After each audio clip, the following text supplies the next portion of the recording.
Ну и обычно я приезжаю на Новый год, летом на Мгм. несколько недель и на Мгм. Новый год на где-то на пару А недель. вы там что-то читаете, лекции, какие-то встречи делаете? Да, у Нет? меня где, в Якутске или в В Лондоне? Якутске вообще Не, в да. Якутске я ничего не читаю по одной простой причине, что я, наверное, не смогу свои лекции читать на, на русском языке, как бы это странно ни звучало, честно говоря.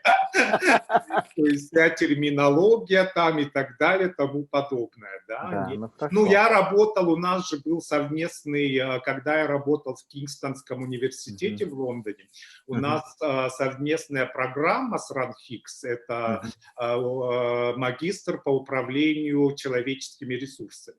Ну, Окей. там, естественно, я в Москве работал, но, естественно, Мгм. лекции тоже читали все на английском языке, так как они получали британскую Сертификаты, степень. как Да, дипломы, да. поэтому Ага. требование было, что все студенты должны были Да. говорить хорошо на русском, ой, на английском языке. Окей. А в Георгий, вот Якутске нет, я да, ничего в да. Якутске, ну, пока, может быть, в будущем. Окей. Когда он станет англоязычным, да, университетом в какой-то части. Или я Ок когда переведу все свои лекции на семинары на русский язык. окей. Right. Ну, давайте, тогда я начну, да. Добрый день, дорогие друзья. Мы начинаем наш, ну, как мы всегда говорим, да, прямой эфир, потому что это интересная форма, и мы все это выкладываем потом на нашем YouTube-канале. Поэтому, ребята, пожалуйста, подписывайтесь, смотрите, ставьте лайки, как говорят, да, потому что это всегда полезно, потому что ребята, которые наши члены Малой Академии Наук, они выкладывают свои работы, люди смотрят. Если у нас будет там столько-то подписчиков, то это будут смотреть многие люди. Поэтому смело, не боясь, ставьте, подписывайтесь и ставьте лайки. Так что, ребята, все будет замечательно. И сегодня у нас интересный гость Георгий Петров. Да, это такой очень якутский человек, который живет в Лондоне, да, и он уже давно там живет. Вот, я давно тоже, на прошлом веке я тоже учился в Англии, да, кстати, там немножко работал в университете, и Георгий Петров там уже был в то время, да, и, и у него очень интересная история, вот он расскажет потом, да, а сейчас я вот немножко скажу, что он является старшим преподавателем в очень известном университете, это университет Queen Mary University of London, да, это университет королевы Марии Текской в Лондоне, который входит в конгломерат вот таких, большой конгломерат Лондонского университета, куда входит больше 17 или больше университетов. Они все очень высокого уровня, и университет Королевы Марии, он известен тем, что он связан с медициной много и гуманитарными исследованиями. И у них замечательнейший, просто удивительно красивый большой кампус на Майлз-Энд. Это по центральной линии, если вы, да, или District. У вас District или Центральная Central Line? линия. Да, центральная линия доходит до Майлз Энд. Это очень удивительное место, потому что раньше это был там так называемый камень, да, отмечающий милю от границ City of London. Ну, город раньше, древний римский город назывался City of London, оттуда, значит, примерно 1 миля. Это 1,5 километра, да, или 1 километр 600 где-то Да, метров. где-то так. Да, и, естественно, Майлз Энд — это такая известная остановка метро. Как только вы выходите, вы фактически уже будете видеть буквально кампус, да? А кампус университета, он начинается со знаменитой часовой башни, да, там Queensmere University Clock Tower, да, есть, который стоит, и замечательное здание Queen's Building там есть, да, который вот административное здание, и сам университет уже идет там. Это огромное количество, большое количество зданий, современных, там и живут студенты, это вообще очень шикарное место, там и, как говорится, кафетерии и прочее, это целый город в городе, да. И у вас же еще несколько кампусов, да, Queensmere University has еще У нас много еще кампусов, два кампуса, да. еще два кампуса. А где Майленд — они это находятся? основной кампус, Ага. еще есть два кампуса, да. В центре Лондона. Да. Тоже. Они тоже в центре Лондона находятся, да? Потому что вы же связаны с знаменитой больницей Сент-Бартоломьюс, да, вот или как нет? раз факультет медицины находится в другом кампусе. Да, Сент-Бартоломьюс — это в центре города Да. фактически. Ну, очень знаменитый тоже госпиталь, огромнейший, да, гигантский. Он там, наверное, один из самых древних, который до сих пор там работает с 12 века или с 11. Ну, какой-то очень древний, да, так сказать. Еще там с Генриха Первого, да, так сказать, был основан. И еще у вас там Royal Hospital также, да, у вас. Он входит в вашу систему или нет? Который Майлз Энд рядом. Извините, Василий, не могу точно сказать, но Сан-Бартоломьюс точно входит, да. Точно входит, да. Ну вот я хотел сегодня такой воспользоваться возможностью, да, и спросить у Георгия, да, рассказать про свою историю, да, так сказать, как он оказался, очутился в Англии, в Лондоне, и где началась его такая замечательная образовательная карьера. Вот знал ли он об этом, когда учился в школе, и что это за удивительная школа, которая воспитала Георгия Петрова? Пожалуйста. Здравствуйте, всем большой привет. Меня зовут Георгий Петров. На самом деле, Василий, я доцент, а не старший преподаватель. То есть лучше, наверное, подходит к доценту. Это как associate professor. Да, Associate professor, да. Окей, very good. Извиняюсь. Как началась моя карьера? Это надо очень, как сказать, go back много-много лет. Я закончил школу в Вилюйске, где жили тогда мои родители. Я закончил Вилюйскую среднюю школу номер 2. После школы я поступил в ЯГУ на факультет иностранных языков, кафедра английской филологии. И после 5 лет обучения в университете в Якутске я начал работать в управлении международных связей в Якутском государственном университете. Ну, сейчас, конечно, Северо-Восточный федеральный университет. То есть я там проработал несколько лет. Это были очень интересные времена, как раз середина 90-х, когда только начали развиваться международные отношения нашего Якутского университета с другими университетами за границей, и я вот помогал развивать все вот эти отношения в то время, как научные какие-то связи, опять-таки обмен студентами у нас был. Ну и потом через какое-то время, благодаря департаменту по подготовке кадров, который тогда существовал, я был направлен на учебу в Англию.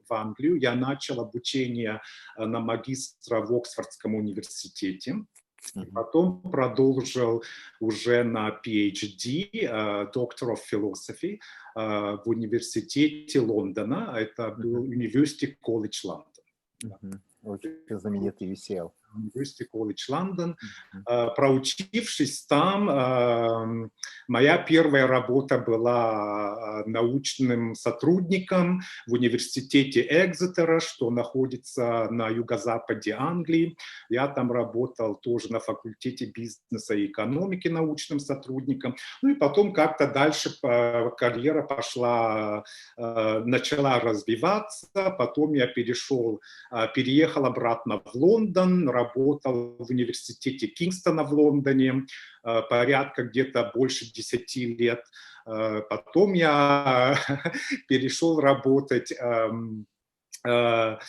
Кстати, вот в Кингстонском университете как раз я был и сооснователем, и директором нашей совместной программы, очень успешной, совместно с РАНХИКС. Мы организовали совместно с ними программу по управлению человеческими ресурсами, которому исполнится 10 лет в следующем году. И программа очень успешная, но эта программа больше для людей, уже работающих в области развития персонала.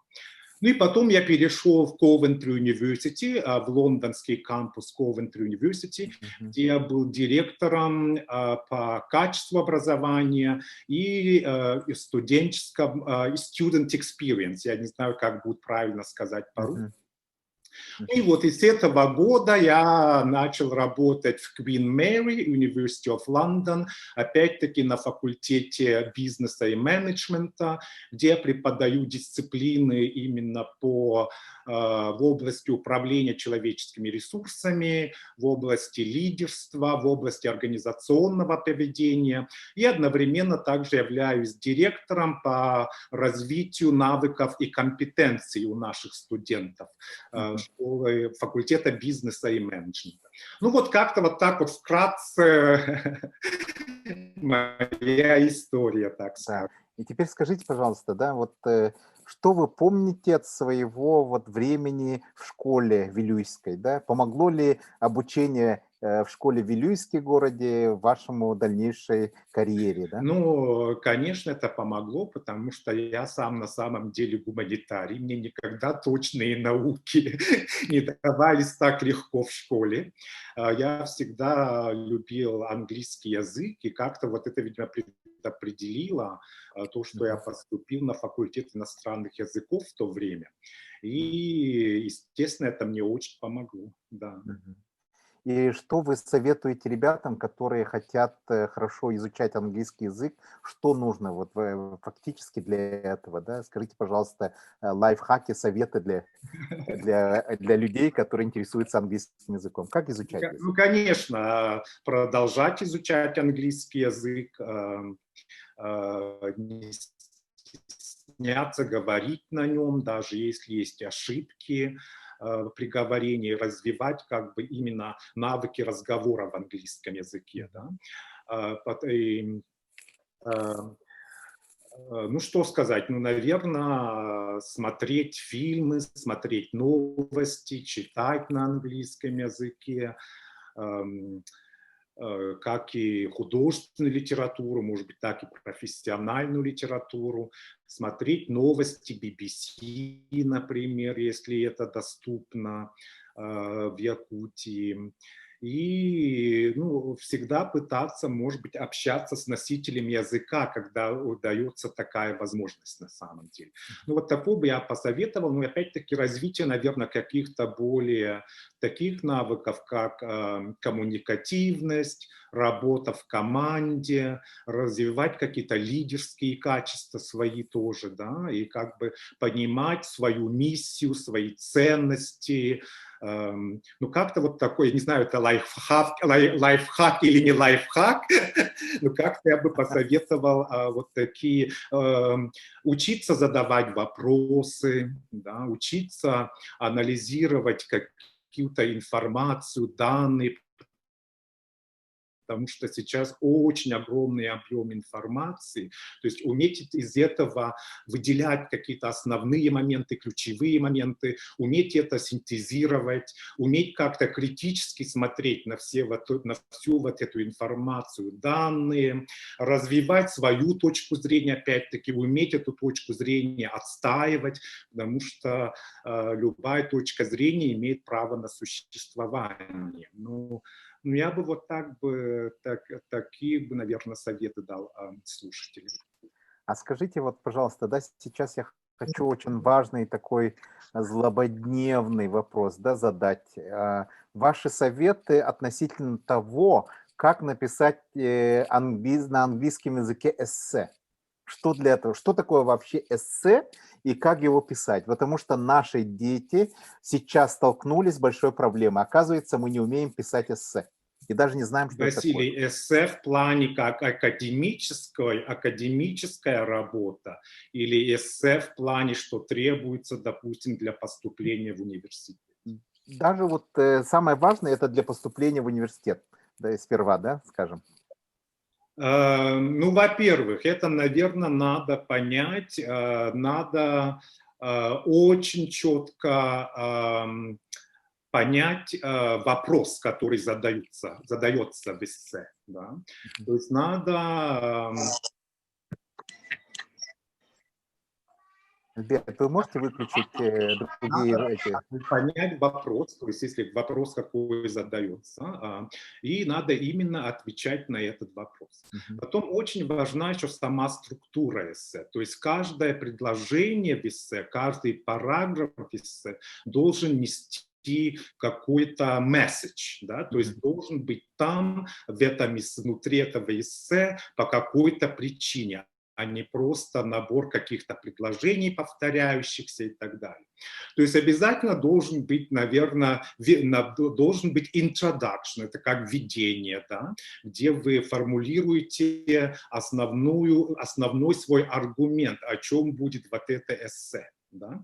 Основная часть эссе, конечно, это уже сам ваш аргумент. И не просто тут надо приводить свой аргумент, но это надо еще базировать на каких-то данных, то есть либо статистические данные, либо данные текстовые какие-то, либо информация с каких-то других источников, количественная какая-то информация. Ну вот что мы требуем от студентов на самом деле, это свою точку зрения, критическое мышление.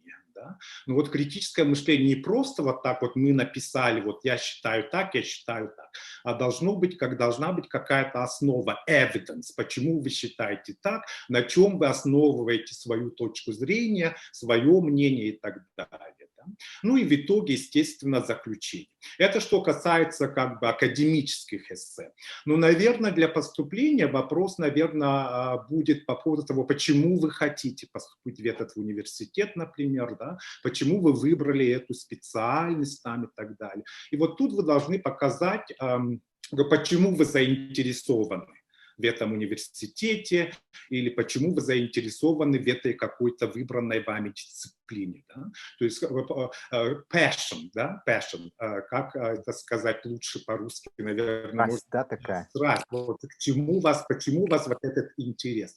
И Мгм. опять-таки тут в эссе тоже надо написать о том, что вы можете привнести в жизнь университета, в жизнь факультета, какие свои уникальные навыки, способности, знания, может быть, персоналити свой, что вы можете привнести, чтобы как бы студенческую жизнь факультета, жизнь университета как-то обогатить. Да?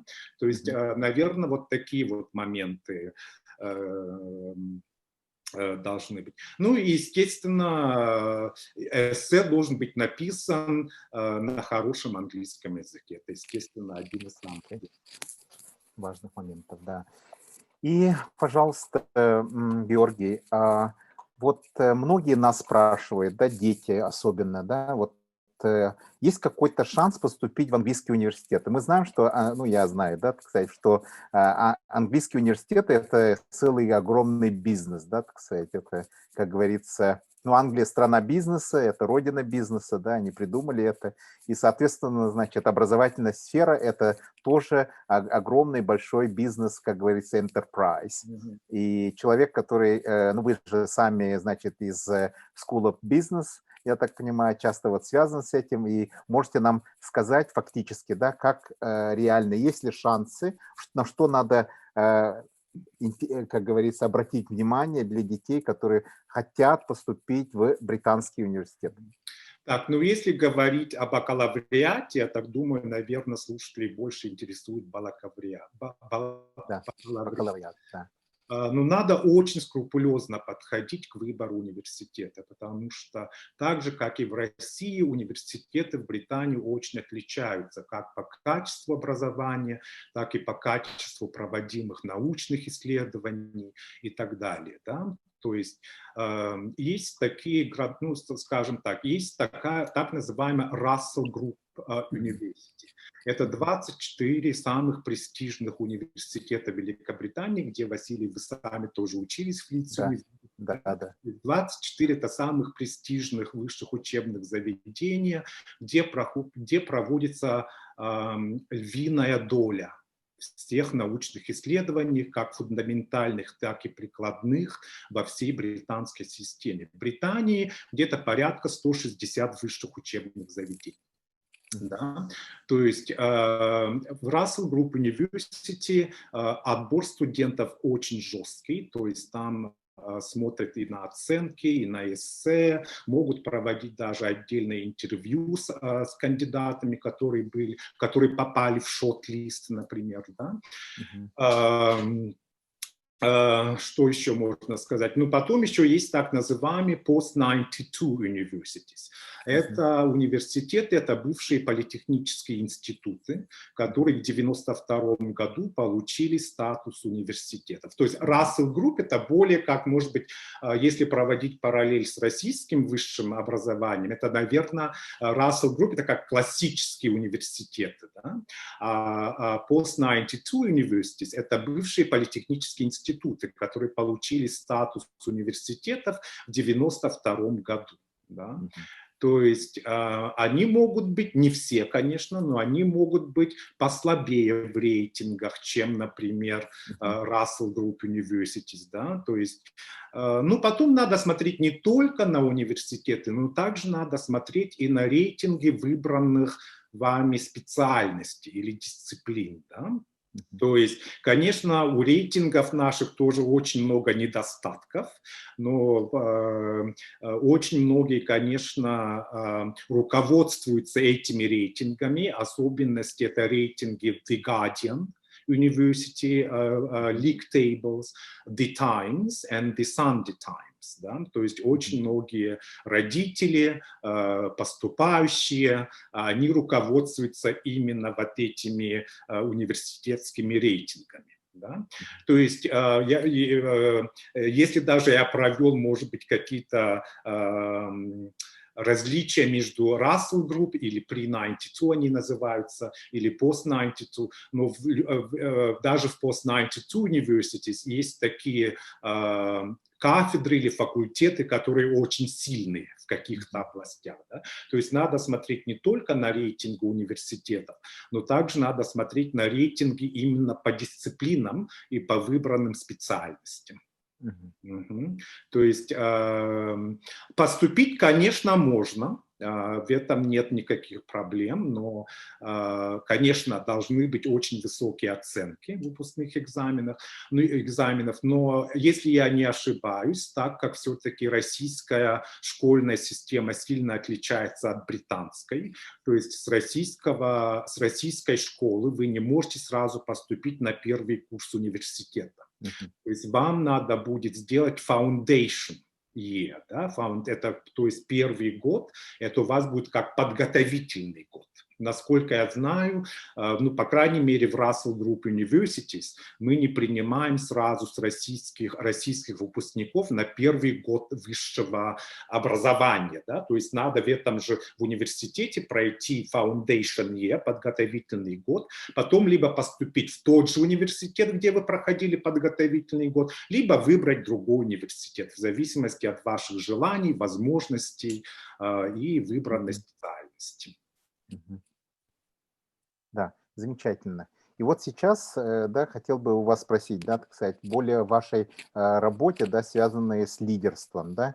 Скажите, пожалуйста, в чем же секрет лидерства для студентов, которые потом хотят поступить и хорошие компании, учиться, работать там и прочее? Что там за секрет лидерства?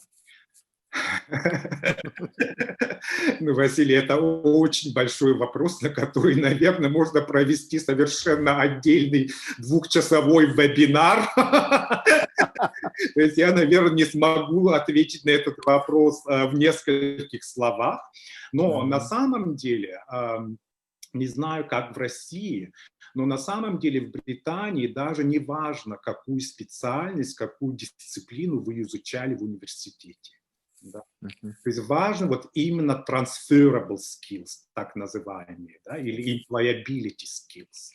Да, то есть это, как вы сказали, лидерские качества, работа в команде, networking skills, да, negotiation skills и так далее. Это все часть как бы лидерских качеств. Да, допустим, даже инвестиционные банки могут нанять себе выпускников, которые изучали там лингвистику, потому что у них, допустим, могут быть навыки хорошие навыки письма, например, да, хорошие навыки изложения своих мыслей. Но сам работодатель уже потом в течение первого года, допустим, да, дает уже тренинг именно по выбранной специальности этого, как сказать, ну, как развивать профессиональные навыки этого выпускника. Да. Лидерские качества, на это очень обращают большое внимание в британских университетах.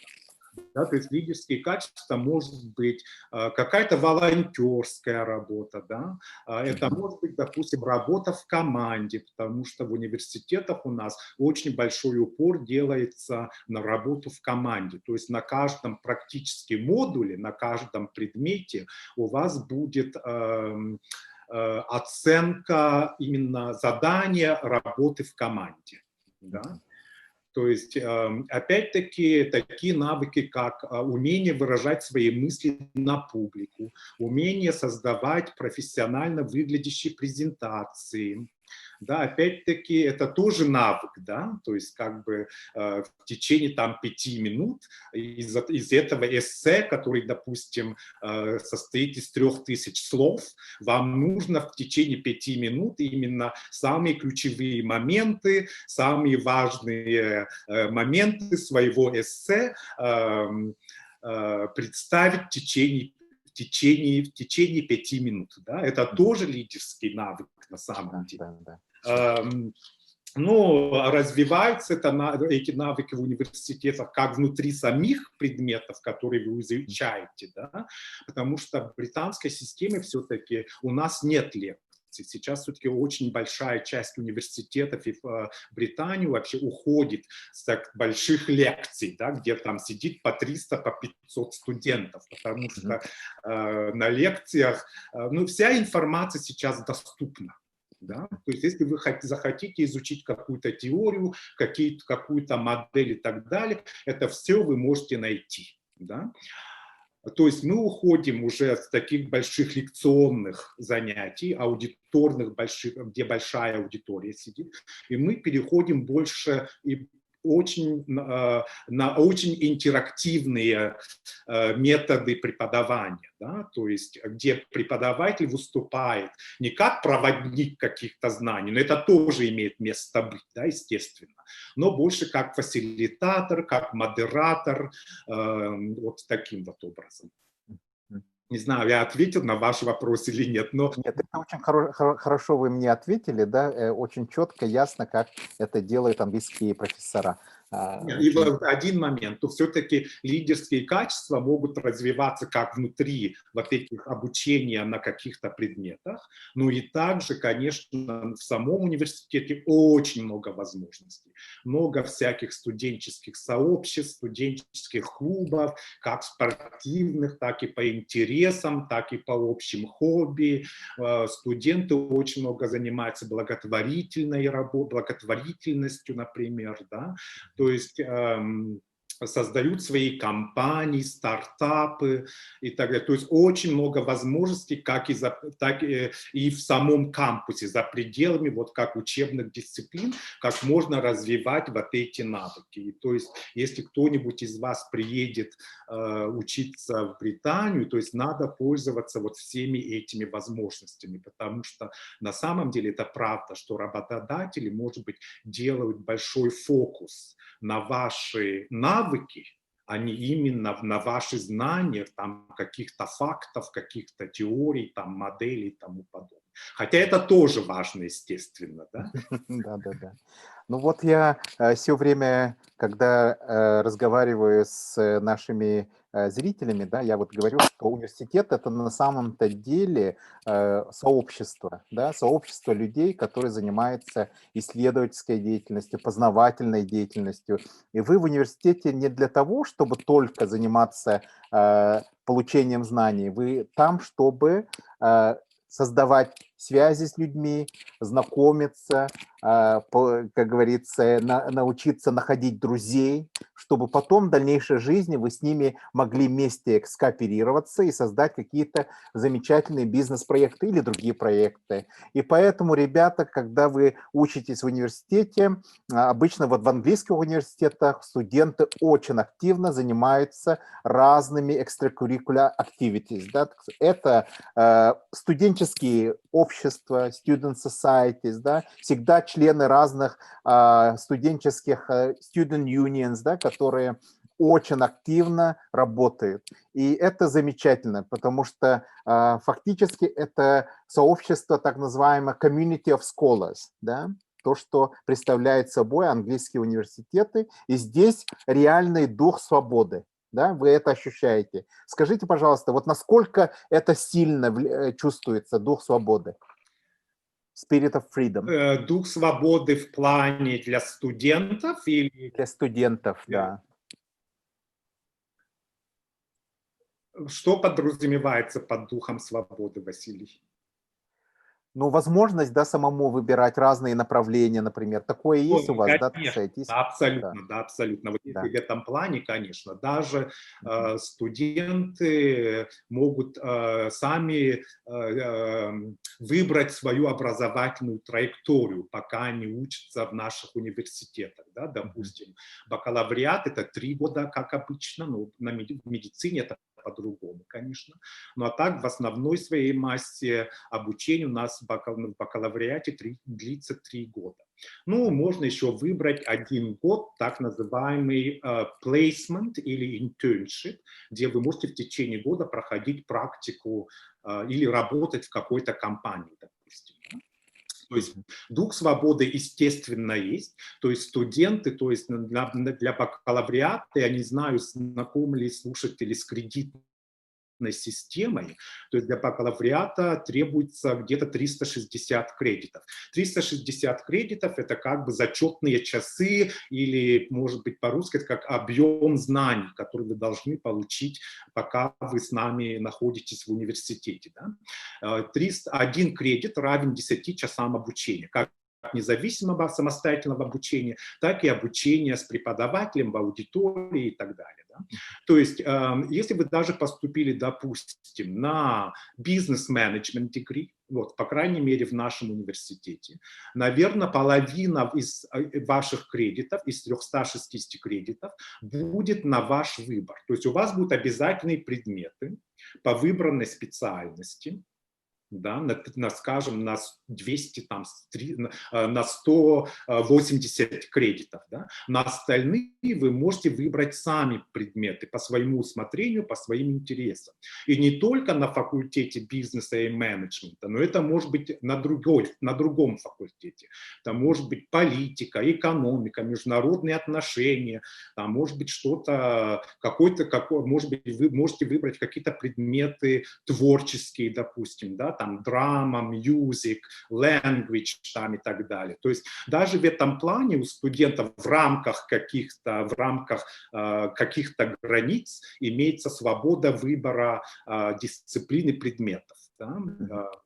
Ну, естественно, вне зависимости, какой у вас интерес, вне зависимости, какое у вас хобби, вы всегда найдете что-то на кампусе, да, то есть, и, естественно, лондонские университеты очень международные, то есть вы развиваете также свои кросс-культурные компетенции и также умение общаться с людьми из разных культур, разных вероисповеданий, разных стран и так далее. Вот в этом тоже, наверное, как вы заметили, Василий, это все-таки очень бесценный нетворкинг, да, и это очень такой бесценный развитие бесценного так называемого social capital, да, социального, Capital, да. который понадобится и который всегда у вас сохранится даже после окончания университета. Ну вот обычно, да, у нас, например, мы знаем, да, бывают такие вопросы. Вот ребенок учился, он был отличником, супер отличник, там прочее, но почему-то у него какая-то неудачная, неуспешная карьера, да, И почему это так? Вот вопрос всегда задают обычно учителя, там прочее.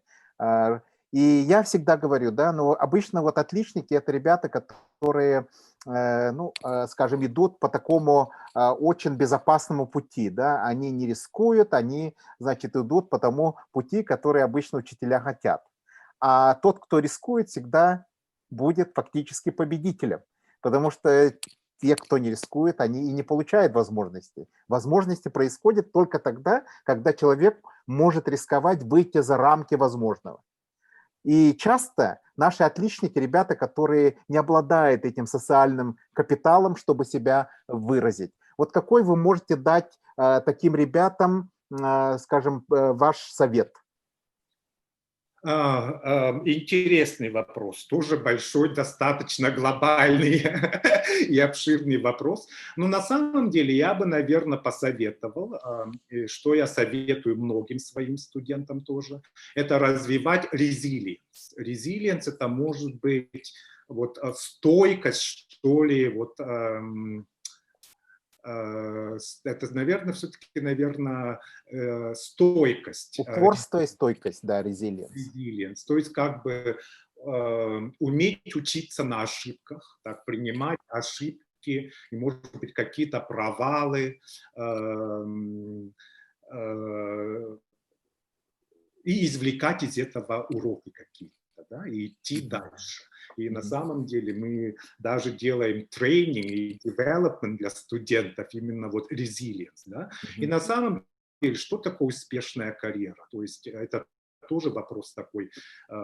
Если ты работаешь в одной компании в течение 15-20 лет, это может быть, здесь это может не считаться успешной карьерой. Успешная карьера может быть, насколько гибок вы, насколько флексибелен вы, насколько вы можете учиться новым навыкам, новым знаниям.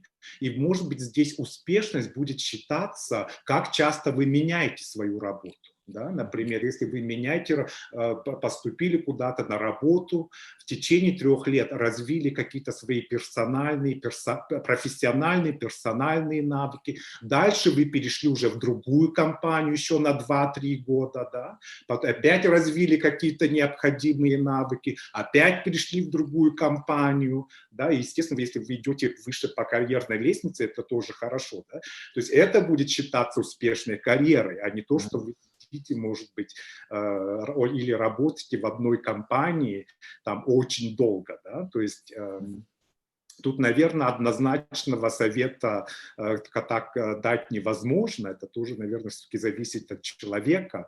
И, ну да, как-то так. Ну вот именно, я бы сказал, учиться на ошибках, не принимать ошибки как провал, и рефлект на этих ошибках, да, и потом идти дальше. Да, это как успех, да, так сказать, от одной ошибки к другой, да? Ну, это действительно очень замечательная как бы идея, да, быть очень резилиенс и полагаться на то, что ваша деятельность и есть способность и возможность учиться. Потому что люди обычно сейчас учатся так называемым on-job training, да, то есть на работе, да, как раз они этим и занимаются. Это еще... Да, пожалуйста. Потому что, Василий, жизнь очень быстро меняется. Естественно, университеты не успевают за этим меняющимся миром. Да? И то есть как бы то есть учиться, нарабатывать навыки именно в работе, да? именно в компании, в организации, в которой вы работаете. Благо, что все организации, все компании предлагают сейчас такие возможности. Да? А вот именно университет, наверное, больше, чтобы как-то, ну, как-то, может быть, развить вас, может быть, потенциал, как вот критическое мышление, анализа информации, да, сделать наших студентов глобальными людьми, которые могут работать в любых компаниях, в любом контексте, как культурном, так и географическом. Да. чтобы они, чтобы расширить вот их как бы, ну, глобально мыслящие, вот как-то вот так вот, да. Вот именно какие-то технические в плане вот самой работы, которую может быть, да, самой специальности, в которой вы будете работать, это все-таки, наверное, может быть, университеты не успевают в этом плане. Да? И может быть, вот это именно дается именно работодателями. Почему они ищут именно людей, таких гибких, активных, инициативных, с лидерскими качествами и так далее, чтобы они тоже брали на себя ответственность во время работы в этой компании за развитие и совершенствование своих навыков и знаний. Что называется lifelong learning, да? Пока живем, учимся. То есть Да, совершенно верно. обучение не останавливается после окончания университета, да? Обучение только начинается, скажем так. Да? И вот и были такие исследования очень интересные, да, когда смотрели на ребят, которые учились в Стэнфордском университете, но были на низкой страте, да, имеется в виду своих успехах академических и прочее, и теми ребятами, которые учились в средних университетах, типа там Колорадо, Денвер, Колорадо и прочее, но которые были на очень высоком уровне, да, у себя. И фактически после того, как они вышли, выпустились после университета, ребята, которые оказались в лидерских позициях в среднем университете, они по жизни показали очень высокие результаты. И что вы думаете по этому поводу? Так, это очень тоже интересный вопрос. Было бы интересно узнать источник этого научного исследования, Василий. Okay. Но на самом деле, не знаю, как ситуация в Соединенных Штатах Америки, о котором вы говорили, но в Британии все-таки, да, надо иметь какой-то определенный уровень общей оценки за весь курс обучения, потому что выпускников с высшим образованием очень и очень много.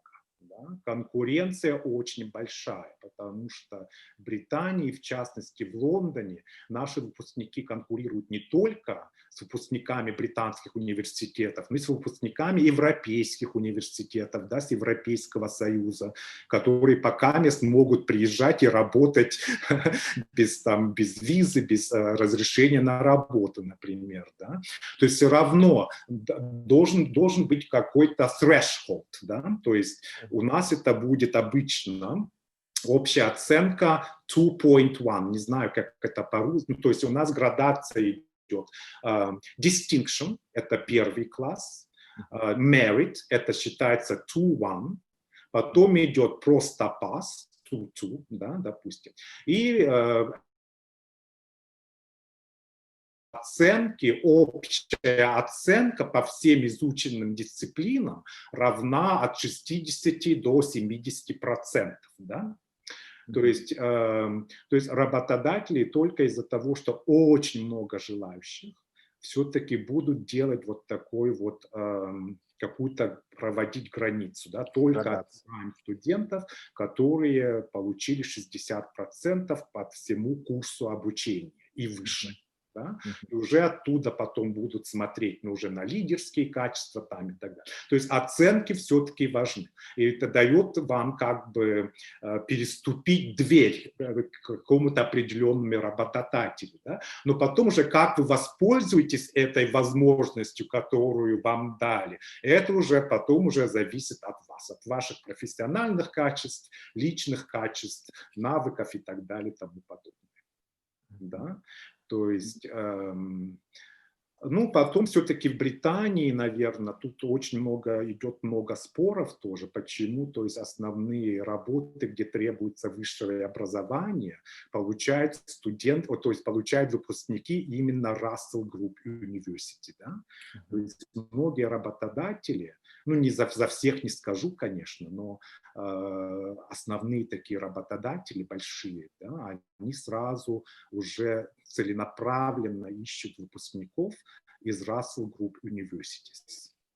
да, потому что все-таки качество образования выше, качество выпускников выше и так далее. То есть оценка может быть там 80% в Russell Group University, 80% в каком-то университете провинциальном, который был бывшим политехническим институтом. Это совершенно разные вещи качества. Но опять-таки тут, естественно, идет большой спор по этому поводу, не дискриминируют ли эти работодатели выпускников более слабых университетов, например, да, но это тоже очень другой же большой разговор, вопрос, что называется. То есть общая оценка по окончанию университета, да, имеет значение, особенно при поступлении на первую работу, да, ну а дальше уже зависит от самого человека. Да. Вы можете рассказать о жизни в кампусе? Вы сами были как студент, да, так сказать, учились в английском университете. Вот что из себя представляет жизнь в кампусе английского университета? Ну, я в кампусе уже не был с марта месяца. Я уже забыл, как выглядит жизнь студентов в кампусе. Ну, я думаю, что, наверное, особых таких отличий от кампусовской жизни в российских университетах, наверное, нет. То есть можно поконкретнее вопрос, Василий, пожалуйста? Именно Да, вот какие facilities, да, они имеют, да, кстати, имеется в виду sporting facilities, да. some other facilities that they have. Да. Да, поэтому... Ну, конечно, есть и кафе, и рестораны, и спортивные залы, все вот это есть, да, и как бы и Student Union, который вы уже называли, это союз студентов, который представляет интересы студентов. При союзе студентов очень много всяких сообществ, клубов, кружков. Любой кружок, который вы хотите, вы можете найти, что называется, да. Ну, естественно, студенты, не знаю, как в России, но в основном студенты в британских университетах, ну, по крайней мере, в Queen Mary, в нашем университете, все студенты живут по одному в комнатах, либо это может быть как маленькая квартирная система, коридорная система и так далее, да, то есть... Ну, вот как-то, ну, естественно, проводят очень много мероприятий студенты сами. Очень много студентов работают на кампусе уже сами, допустим, part-time jobs, да, то есть они могут работать в библиотеках, они могут работать в этих кафешках, в этих ресторанчиках, в спортзалах и так далее. То есть кампус предоставляет много работы студентам, которые хотят работать, может быть, какую-то часть своего времени. И вот скажите, пожалуйста, да, в связи с пандемией и прочее, да, какая сейчас стратегия обучения, да, и как будут в дальнейшем развиваться университеты? Насколько, как ваше, значит, предположение по этому? Да, мы с марта месяца, как и во всем мире, перешли, естественно, на дистанционное обучение. И так как мы снова идем на локдаун на этой неделе, то есть все занятия проходят онлайн, что на самом деле было более безболезненно, чем мы все думали. Все-таки, видимо, студенты нынешнего поколения очень привыкли к диджитал, да, то есть это на самом деле хорошо работает, по крайней мере, в нашем университете. Ну, что касается будущего, то, мне кажется, все-таки уже лекций не будет. То есть все лекции будут даваться онлайн, либо заранее записанные на видео, либо онлайн в режиме реального времени. Ну а семинары, маленькие групповые работы и так далее, это все будет делаться уже на кампусе, да, когда жизнь вернется в свое обычное русло, когда это будет совершенно неизвестно, но будем надеяться в скором времени.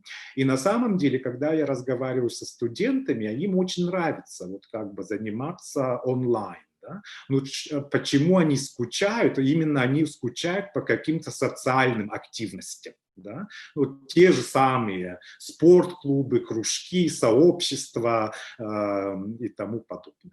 встречаться со своими однокурсниками, опять-таки, да, вот они как-то скучают больше по социальной части кампусной студенческой жизни, а не по учебной, скажем так, да. Но, естественно, есть какие-то дисциплины, я работаю в бизнес и менеджмент, это все-таки мы можем основную все, мы можем преподавать онлайн. Да? Но есть такие дисциплины, естественно, как медицина, инжиниринг там и так далее, где фармакология, где требуется очень много лабораторной работы, именно в лабораториях. Да?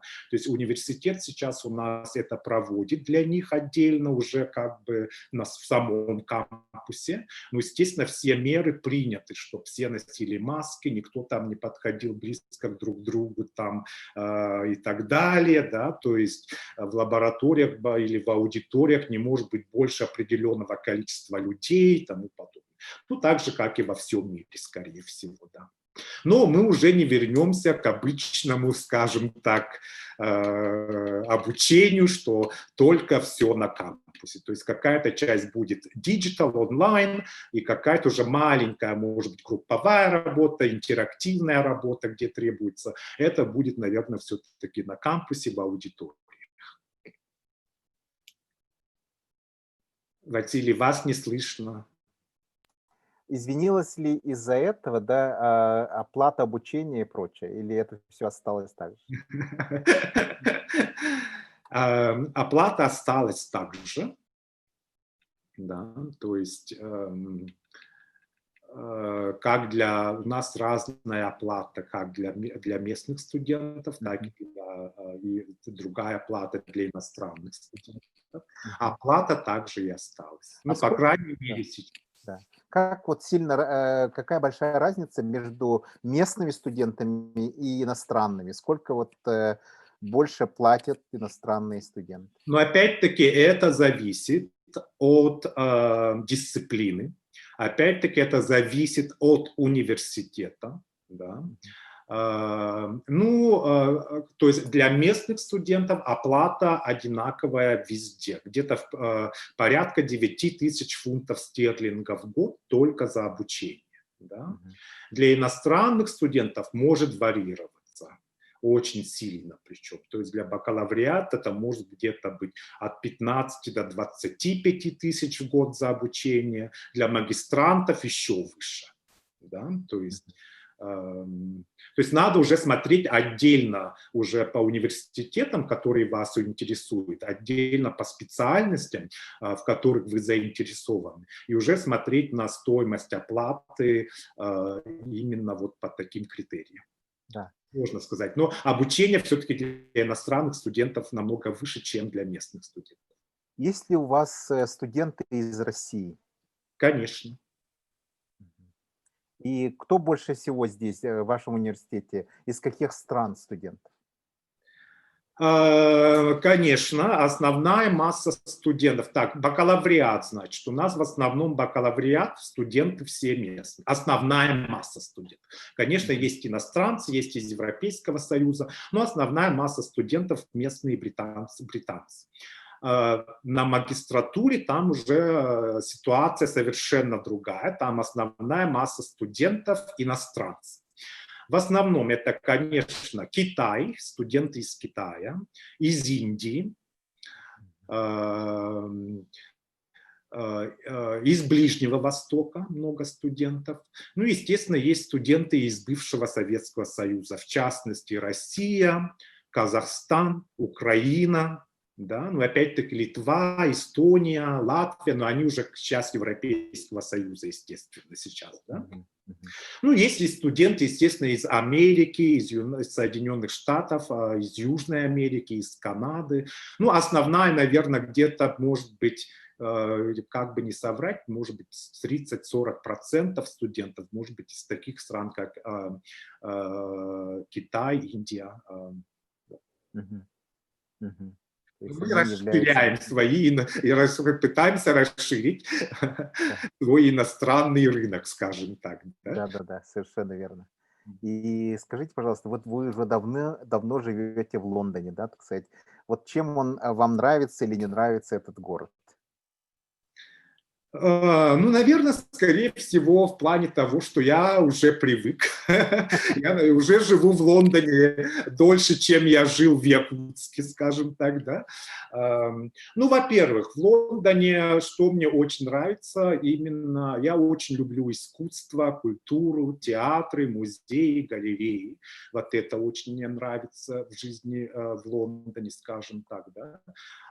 Мне нравится то, что Британия все-таки очень близко находится от других европейских стран, то есть можно на выходные спокойно, не планируя, ну, не сейчас, конечно, но раньше, можно было выехать в какую-то там страну в Европе, там Франция, Нидерланды, там тому подобное, опять-таки, да. То есть в этом плане мне нравится Лондон. Потом Лондон очень открытый город, да, то есть любой найдет свое место, если приложить усилия какие-то определенные, да. То есть город очень мультикультурный, очень разнообразный, мне тоже очень нравится. Ну, вот как-то, наверное, вот такие моменты. В плане недостатков это, конечно, общественный транспорт. Слава богу, что мне сейчас не надо пользоваться общественным транспортом, так как кампус у меня находится полчаса пешком от моего дома.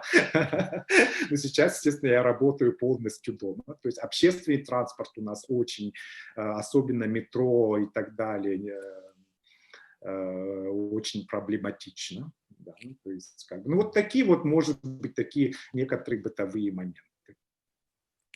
Да. И да, и скажите, больше всего что нравится, да, какие музеи посещаете, прочее, да, так сказать, что вы любите? Вот Лондон-то знаменит знаменитыми музеями. Да, то есть в последнее время я как-то начал уже посещать какие-то туристические места, в которых я не был уже больше 20 лет. В Лондоне сейчас очень пусто, можно спокойно купить билет на какую-нибудь достопримечательность. То есть 2 недели назад я сходил в лондонский Тауэр, в котором я не был уже 20 лет, наверное, больше 20 лет. И очень было пусто, все можно было спокойно посмотреть и изучить снова, что называется. А так я очень люблю, естественно, такие музеи, как Victoria and Albert Museum. Мне очень нравятся музеи Tate Galleries, Gallery, да. как Tate Britain, так и Tate Modern, да. Мне сегодня как раз я собираюсь в Британский музей. Сегодня, кстати, недавно открылась выставка по Арктике, и там будут еще экспонаты про Республику Саха-Якутия. Да вы что, как интересно. Сегодня, как раз на этой неделе я нахожусь в отпуске, и сегодня после обеда мы собираемся пойти на эту выставку про Арктику, про изменение климата в Арктике, ну и там про культуру Арктики тоже. Как интересно. А вы будете сегодня идти с английскими товарищами или есть люди из Якутии? Нет, я пойду с одним приятелем из Франции. Окей. Да. А знаете ли вы, что есть в Англии, да, сейчас якутские люди? Да, Слышали? естественно, Да. есть наши земляки, то есть я общаюсь с якутянами, живущими в Лондоне. Но правда не со всеми, скажем так, я общаюсь, наверное, мы иногда между собой шутим, что я общаюсь со старыми иммигрантами, скажем так, которые, наверное, сюда переехали уже достаточно много достаточно много лет назад. Ну да, есть. Ну, а по-моему, сейчас тоже есть еще и молодые ребята, которые в каких-то университетах, возможно, и так далее. Да? Да. То есть у вас никогда и фактически не было, да, такого ощущения какой-то, значит, скажем, lost connections or something, да, вот как это говорится, да, так сказать, со Конечно, своей родиной. потому что, ну, как я вам уже говорил, я приезжаю в Якутск как минимум 2-3 раза в год. да, где-то, ну, каждый раз по там 2, 3, 4 недели, например. То есть как бы пытаюсь как можно чаще приезжать в Якутию. Понятно. Ну и во-вторых, естественно, я общаюсь со своими земляками. У нас есть группа друзей якутян, с которыми мы ну, очень плотно общаемся и дружим. Так что такого ощущения, что lost connection, ну, тем более в наше время, в глобальное, в век цифровых технологий, там тому подобное, да, век WhatsApp'ов, Инстаграмов и так далее. Это невозможно, скажите, да. Такое Да-да-да. ощущение of lost Да. connection. Да-да-да. А скажите, пожалуйста, вот какой у вас на данный момент статус, да, статус, как Ну, говорится? так как я живу в Британии уже много лет, у Мгм. меня статус в плане иммигрантский статус. Да-да-да. У меня британское гражданство, которое я уже получил давным-давно. То есть, ну да, у меня есть британское гражданство, ну, естественно, российское гражданство. Да. То есть у вас двойное Да. гражданство. Да. И это очень удобно и замечательно. Ну, в плане поездок, конечно, это Да-да-да. удобно, потому что Да. по работе И вот, мне да. приходилось раньше тоже часто ездить Мгм. за границу на всякие, на разные конференции, на разные там семинары и тому подобное, да. То есть, Мгм. имея британский паспорт, можно передвигаться очень свободно. В этом, наверное, такой большой плюс иметь британское гражданство. Но опять-таки плюс еще возможность голосовать, потому что у Мгм. меня до получения британского гражданства, британского паспорта, у меня уже был вид на жительство, который мне давал ну, тоже много прав. Но единственное, что я не мог делать, это, естественно, путешествовать без визы тогда. Ну и голосовать, да, то есть, Мгм. да. Да. И скажите, пожалуйста, вот меня спрашивает, кто вот смотрит вопрос, да, насколько это трудно получить британское гражданство? Ой, это очень, конечно, очень трудно, очень сложно. Ну, я, естественно, не слежу сейчас по поводу правил, да, что там Мгм. нужно, что требуется и так далее. Ну, знаю, что сложно.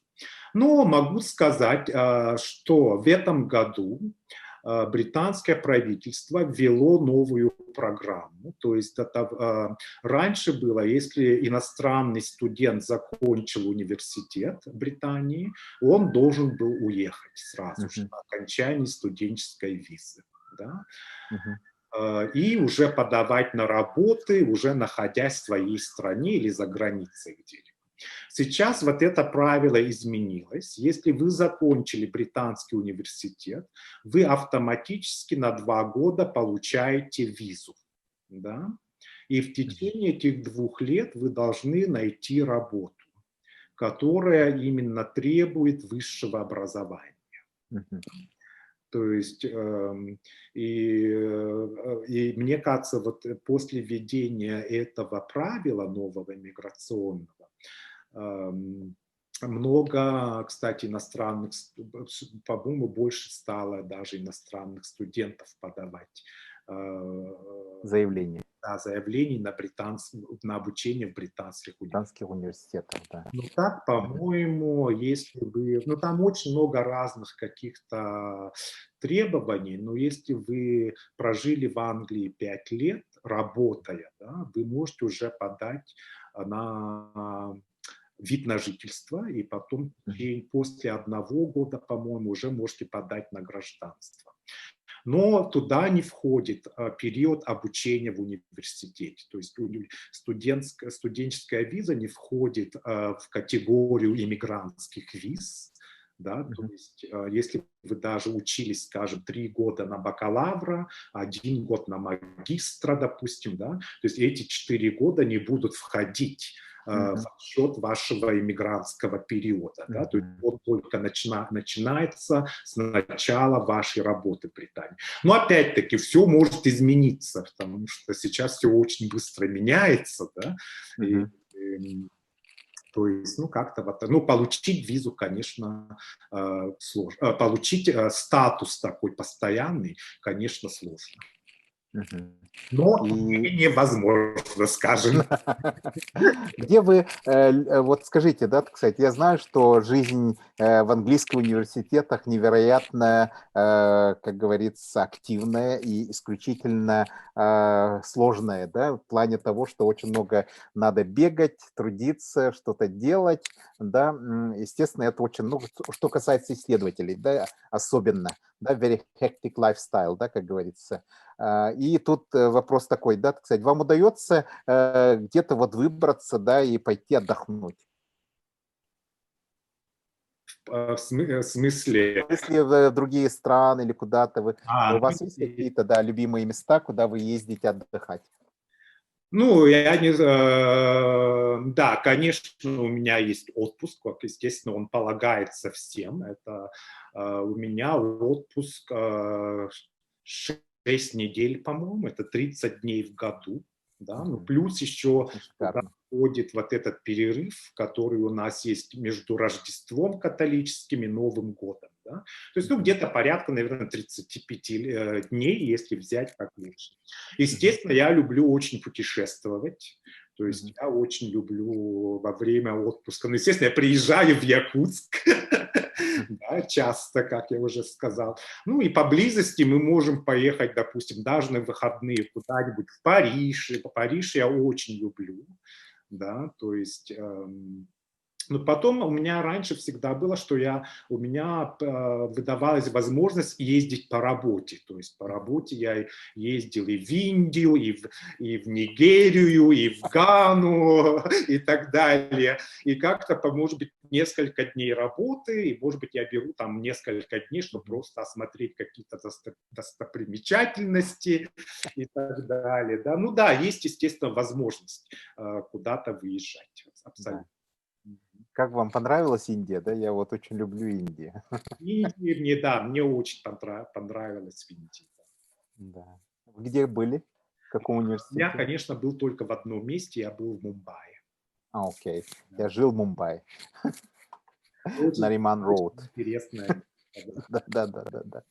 Жил и работал. Очень интересно просто. Да. Ну, невероятно населенный город. Да, Да. да. Это фактически такой остров очень глубокий, населенный. И вот, вот помощник, который меня организует постоянно данные эфиры, да, его зовут Альберт Иванович. Альберт Иванович, он профессиональный журналист, да, так сказать. И вот у него всегда есть интересные вопросы. И, пожалуйста, Альберт Иванович, да, спрашивайте. Да. Василий Климович, спасибо большое. Георгий, добрый день. Можно узнать ваше отчество, пожалуйста? Добрый день. Георгий Геннадьевич Петров. Георгий Геннадьевич, спасибо большое за эфир. У меня такой вопрос.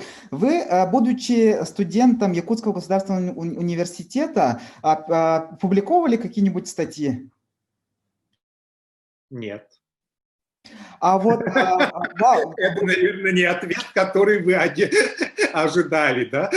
Можете, пожалуйста, рассказать о том, как это происходит у вас в Лондоне, в Великобритании, в Европе, вот публикация в этих очень интересных журналах, потому что у вас научные интересы, один из научных интересов – это гибридное лидерство, да? Да. Можете вот вокруг этой темы что-нибудь рассказать, что это значит гибридное лидерство и как мы можем это использовать у нас в республике? Тоже очень большой вопрос. Так, гибридное лидерство. То есть, во-первых, по поводу публикаций, да, то есть, я думаю, вы имеете, наверное, в виду публикации в научных журналах, да? Ну, естественно, студенты бакалавры, студенты магистры, от них не требуется публикации в научных журналах.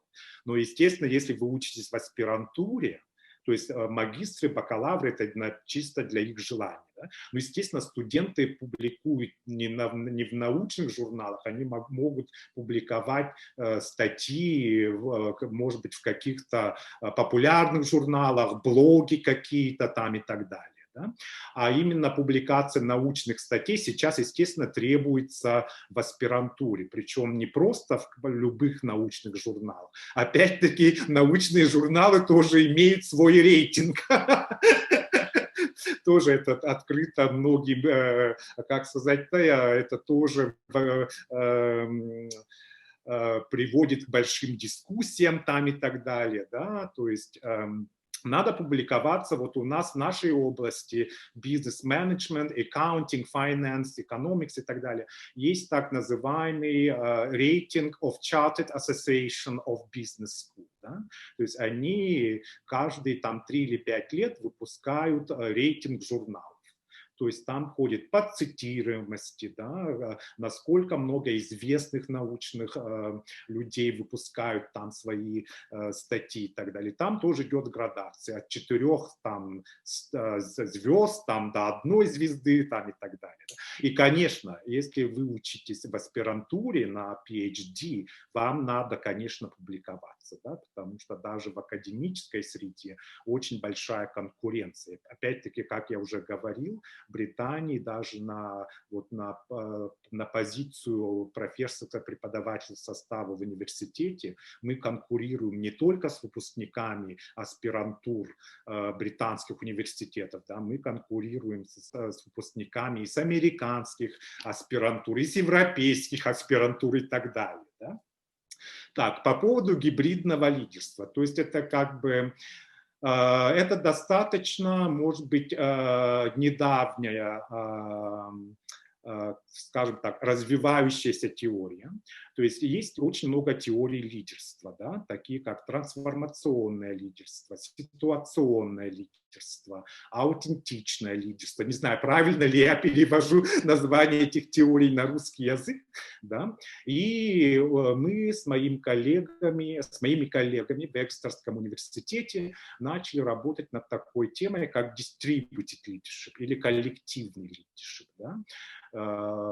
Где мы проводили научный проект в основной своей части в образовательных учреждениях, высших учебных заведениях. Да? То есть как лидерство распределено не только между формальными лидерами или руководителями организаций, но как может любой сотрудник компании или в организации проявлять свои лидерские навыки и качества, да, потому что все-таки один человек в поле не воин, тем более в наше время, где все взаимосвязано, ни одна организация не может быть успешной, работая в изоляции, то есть всегда надо быть в партнерстве с другими организациями и так далее. И то есть это гибридное лидерство все-таки, в общем, основной аргумент такой, что distributed leadership, да, коллективный leadership, он существует и должен существовать, да, потому что все-таки самое уникальное, что имеет организации в наше время, это люди. Да? То есть потому что любую технологию можно адаптировать, любой software, hardware, любой management system можно адаптировать под свои нужды организации. Да? Но то, что делает организации и компании уникальными, это их люди, человеческий потенциал, человеческий ресурс. И то есть надо именно вот distributed leadership, идея такая, что надо давать возможность лидерства и развивать лидерские качества любому сотруднику компании или организации. Да? Но, естественно, он не существует отдельно, потому что если будет просто коллективное лидерство, это будет, наверное, анархия. Да? И то есть как бы коллективное лидерство существует наравне с иерархическим лидерством. То есть лидеры, формальные лидеры, менеджеры должны именно развивать такую среду, где бы люди проявляли свою инициативу, лидерские качества, брали на себя ответственность за какой-то фронт работы и так далее. Не знаю, ответил ли я на ваш вопрос или нет. Да, очень подробно ответили, но я уверен, что это действительно очень, ну, не 2, не 3 часа нужно, чтобы это полностью обсудить. Сейчас, вот сегодня, 2 ноября, как раз началась, они это позиционируют как крупнейшая образовательная выставка, называется Study UK. Может, вы слышали про это, или это не самая крупнейшая, и вы еще об этом не слышали? Study UK это где началась? В России, да? Это началось в Лондоне, как я понял. Это British Council, по-моему, проводит, и там числится где-то больше 40 университетов. И вот были вопросы у нас, что как обучиться, ну, как поступить в лондонский, не только ваш университет, но и университет, который... UK, да. У вас... Да, вот с наступлением... UK. С наступлением пандемии, может, ваш университет проводит какие-то открытые лекции, вроде Massive Open Online Courses? Так, на первый вопрос. Study UK, да, это известная образовательная выставка. Я, по-моему, даже сам участвовал в Study UK, почему я ездил в Нигерию и в Гану. Да, это, по-моему, я представлял свой университет, когда я там работал, на этой выставке в этих странах. Да, это известная выставка. Второй вопрос был какой, напомните, пожалуйста. Да, про то, что вот с наступлением пандемии и до этого, может быть, ваш университет уже проводил какие-то открытые курсы, которые доступны не только внутри университета, не только для студентов, да, но и всех желающих. Ну, на нашем факультете, насколько я знаю, такого нет. То, чтобы либо полностью все курсы открыты, ну или какой-то определенный курс от начала до конца был открыт широкому кругу интересующихся. Да? Ну, наверное, на YouTube можно найти какие-то научные семинары, которые у нас проводятся постоянно. Да?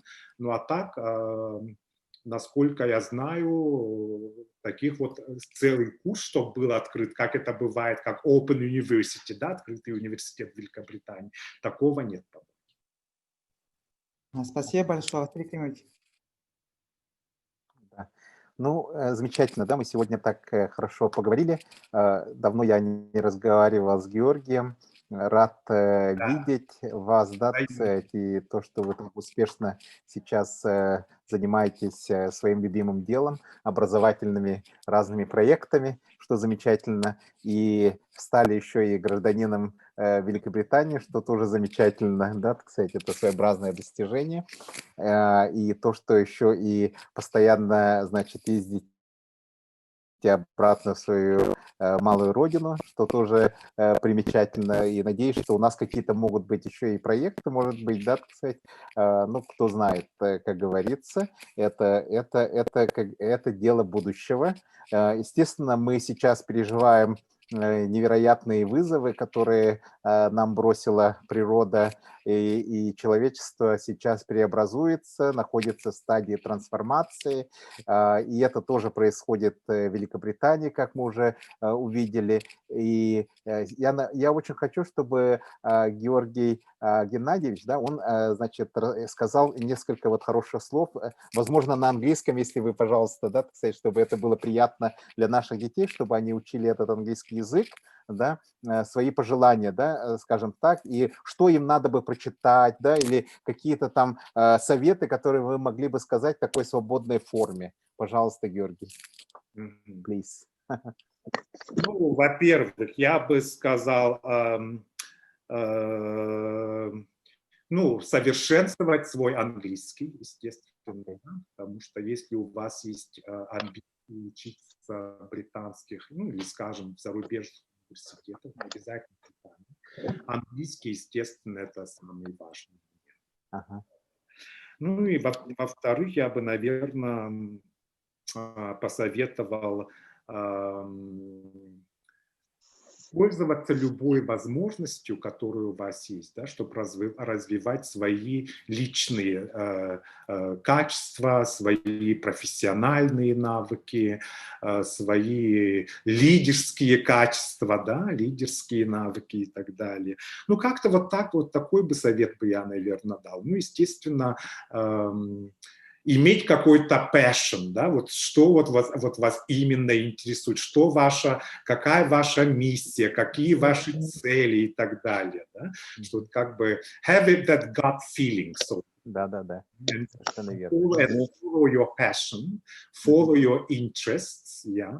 Learn from your mistakes, not only successes, because I think the best life lessons we learn are from our failures as well as errors and mistakes. Yeah, so that's what I would advise. I know it's very general, but yeah.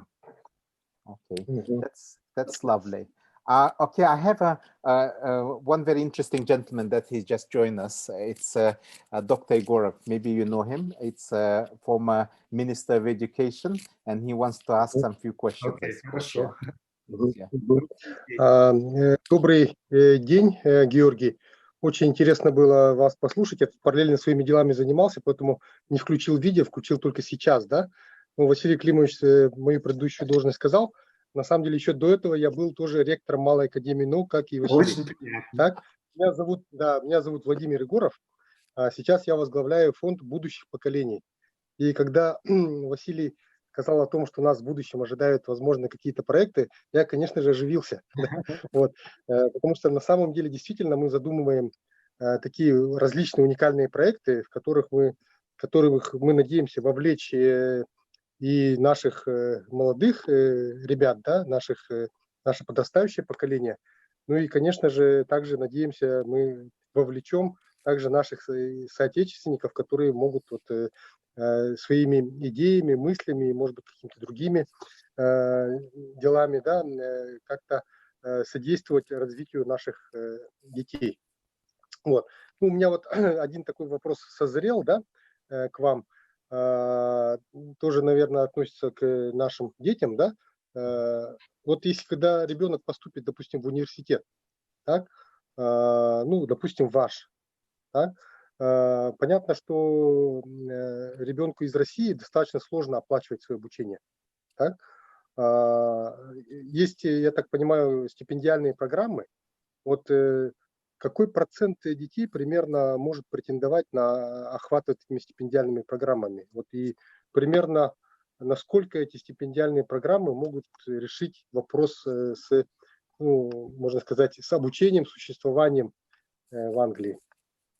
Так, спасибо за вопрос. Приятно с вами познакомиться. Для бакалавра на самом деле, если говорить о первом высшем образовании, стипендиальных программ очень и очень мало. Да? То есть, опять-таки, я не могу говорить за за всю систему высшего образования, но в нашем университете это мало.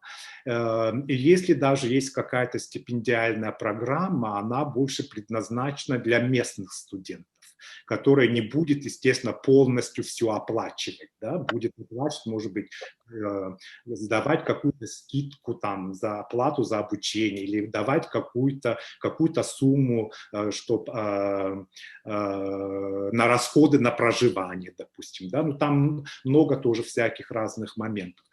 Больше все-таки стипендиальных программ на магистра, но они больше, наверное, как самими университетами, но также есть программы, допустим, я знаю программу Chevening Scholarships, да, это программа, которой занимается British Council. Да.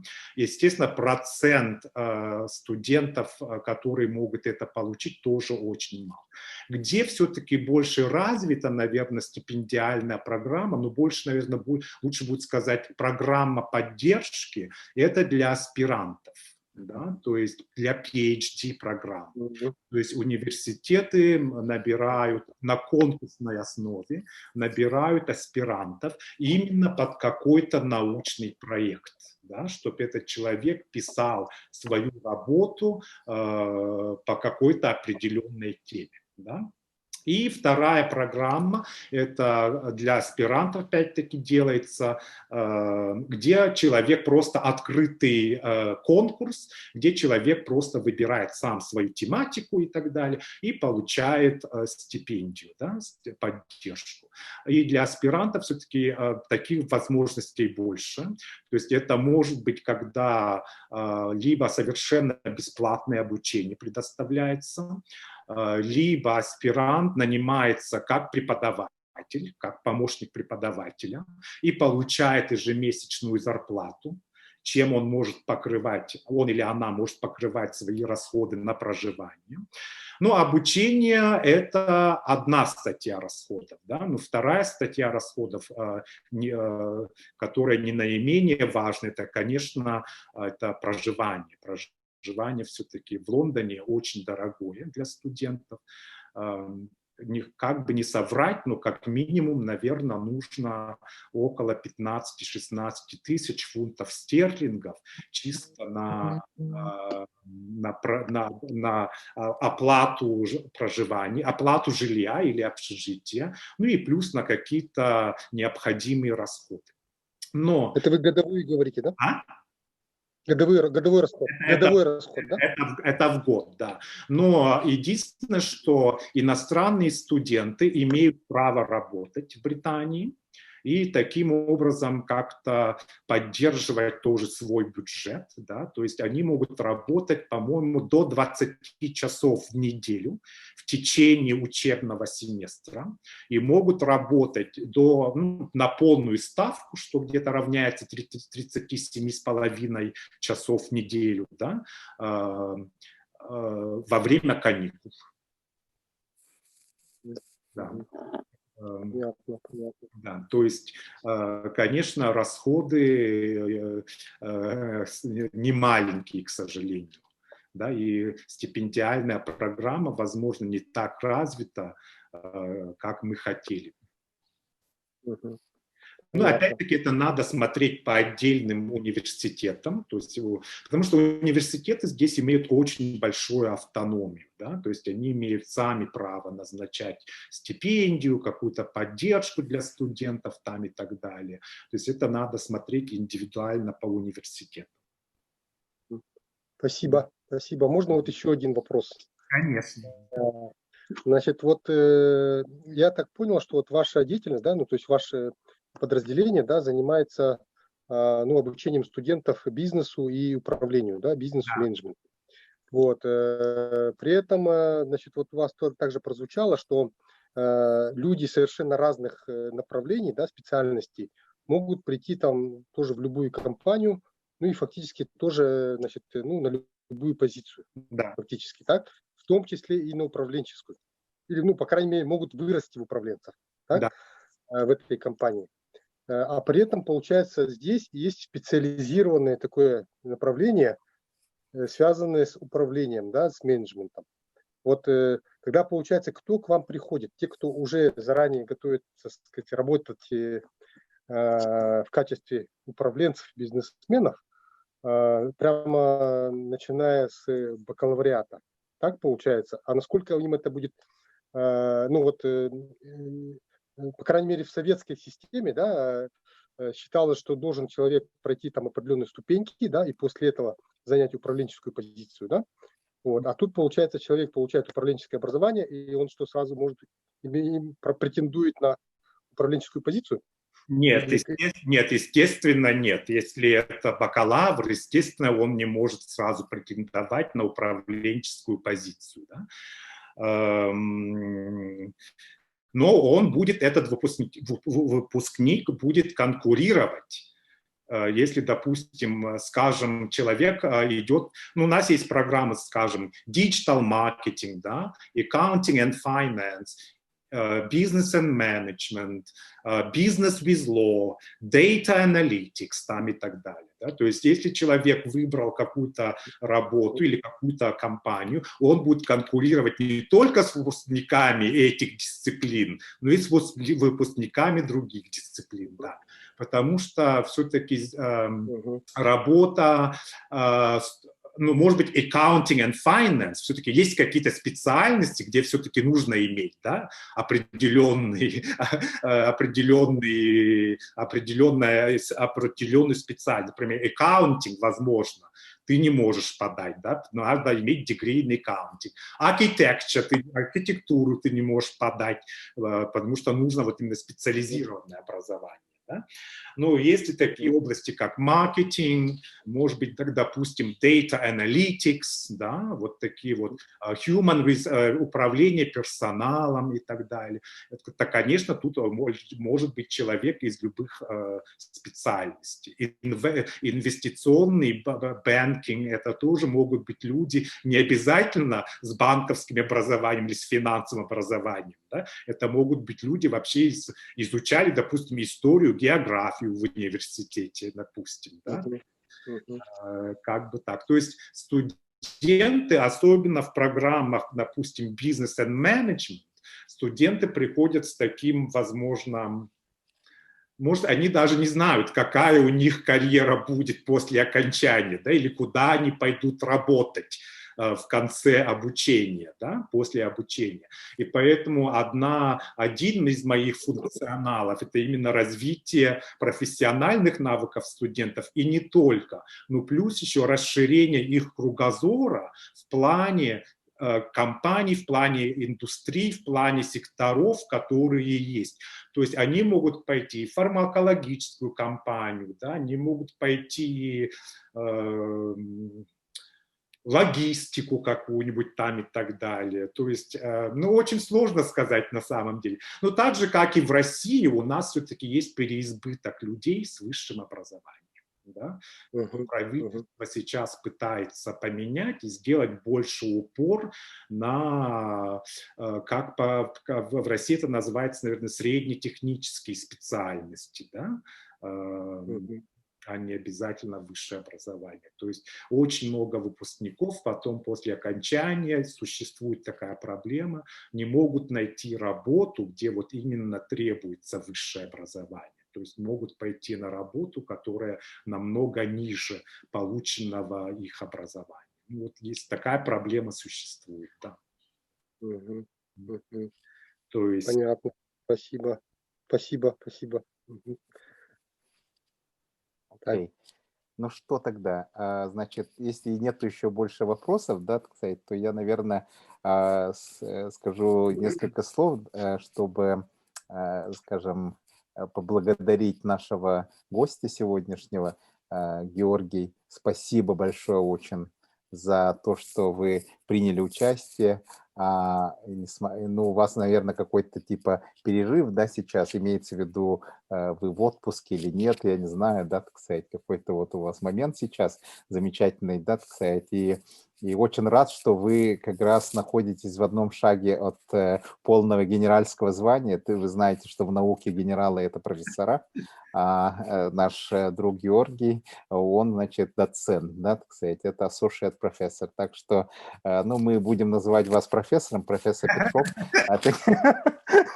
Thank you very much, как говорится, да, так сказать. Очень рад вас был видеть сегодня в полном таком здравии, как говорится, и полном надежд, и интересных затей, и проектов. Да, и надеюсь, что мы, как говорится, еще пересечемся. Может быть, какие-то могут быть хорошие проекты, которые, возможно, благодаря, значит, тому же фонду будущего поколения мы сделаем или как, да, так сказать. Но в любом случае это очень полезно, потому что у нас есть якутский человек, который занимается менеджментом, значит, да, в школе бизнеса, преподает это дело, да, как быть лидером, как захватить лидерство, да, я так понимаю, да, так сказать, или как distributed leadership, который поможет там развивать наше, потому что действительно, да, это как в английской армии, да, или в римской армии, да, каждый вот там сержант был почти что своим начальником, ну, сам себе начальником, да, из-за этого это, как говорится, в эпоху, когда мало было возможностей коммуницировать, да, так сказать, это было очень полезно. Ну, в любом случае, да, так сказать, мы будем это все изучать. Надеюсь, что наши дети могут поступить в замечательные университеты британские, да, и, скажем, также получить двойное гражданство и стать, как говорится, полезными людьми для Якутии и для всего мира. Пожалуйста, Георгий, ваше, как говорится, the final say. Да, Василий, спасибо огромное, что пригласили на этот вебинар, и спасибо за очень интересные вопросы вам также и слушателям. Ну, хочу всем пожелать бодрости духа, наверное, да, в это непростое время все-таки. И ну, что я могу еще сказать? Кстати, я забыл поблагодарить некоторых людей. Хотел бы очень сказать большое спасибо Клавдии Ивановне Федоровой, Матвею Васильевичу Мучину, которые очень меня поддержали в начале моей, так сказать, академической карьеры, в начале моей учебы в Великобритании. Ну, естественно, я хотел бы поблагодарить своих родителей и семью за всестороннюю поддержку.